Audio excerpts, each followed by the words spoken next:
जिला सिद्दीपेट के गजवेल असेंबली हल्के के मुख्तलिफ मवाजियात और टाउन में BRS पार्टी कायदीन और कारकुनों की जानिब से मुकामी रुकन असेंबली साबिक चीफ मिनिस्टर के चंद्रशेखर राव की 71वीं सालगिरह तकरीबात का इनेकाद अमल में आया, जिसमें साबिक सदर जंगलात कॉरपोरेशन वी प्रताप रेड्डी, रुकन कानून साज council doctor V Yadav Reddy और दूसरों ने शरीक होकर टाउन के मुख्तलिफ वार्डों में केक काट कर KCR को सालगिरह की मुबारकबाद दी। इस दौरान सरकारी एरिया दवाखानों में शरीक मरीजों में फल मेवाजात तकसीम किए गए।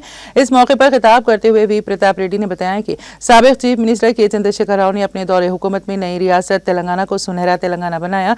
तश्कील तेलंगाना के सम्राट को रियासत के हर शहरी तक पहुंचाने के लिए 10 साल में काबिल सताइश इक़दामात किए। अवाम की फलाह बहबूद बिलखुसूस शोबे ज़राअत की तरक्की के लिए उन्होंने तरजीही बुनियादों पर काम किया। सदर बल्दिया NC राजा मौली गुप्ता, नायब सदर मोहम्मद ज़कीउद्दीन और दूसरे कायदीन भी मौजूद थे।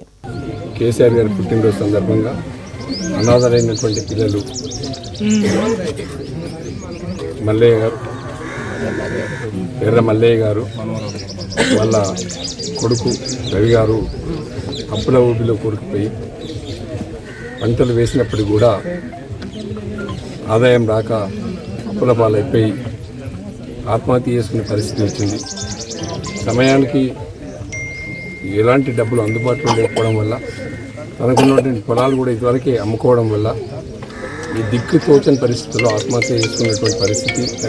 తండ్రి కొడుకులు ఇద్దరు కూడా చేసుకోవడం వల్ల వాళ్ళకున్నటువంటి వాళ్ళ కోడలు, వాళ్ళ అత్తమ్మ, ముగ్గురు పిల్లలు కూడా రోడ్డు మీద పడిపోతే ఈరోజు మరి TRS పార్టీ KCR గారి పుట్టినరోజు సందర్భంగా ఒక్కొక్కరికి 25,000 రూపాయలు, 72 సంవత్సరాలు KCR 72వ సంవత్సరాలు అడుగు పెడుతుంది కాబట్టి 72,000 రూపాయలు మరి పార్టీ తరఫున KCR గారి తరఫున మరి మాధవ్ సింగ్ గారు, యాదవ్ రెడ్డి గారు అందరూ కలిసి మరి ఆ కుటుంబానికి అందజేయాలన్నట్టు ఉద్దేశంతో అందజేసినాం.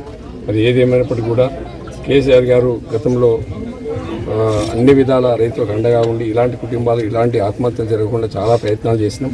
మరి ఈరోజు ఉన్నటువంటి ప్రభుత్వం దిక్కు తోచిన పరిస్థితిలో ఉంది కాబట్టి రైతుకు సరైన పద్ధతిలో రైతు భరోసా రావట్లేదు కాబట్టి, రైతు బీమా సరిగ్గా అందట్లేదు కాబట్టి ఇలా రైతు ఆత్మహత్య చేసుకునే పరిస్థితి వచ్చింది. ఆ కుటుంబానికి KCR పుట్టినరోజు సందర్భంగా మరి అండగా నిలబడి వాళ్ళకి బీమాగా తోచిన సాయం చేయడం జరిగింది.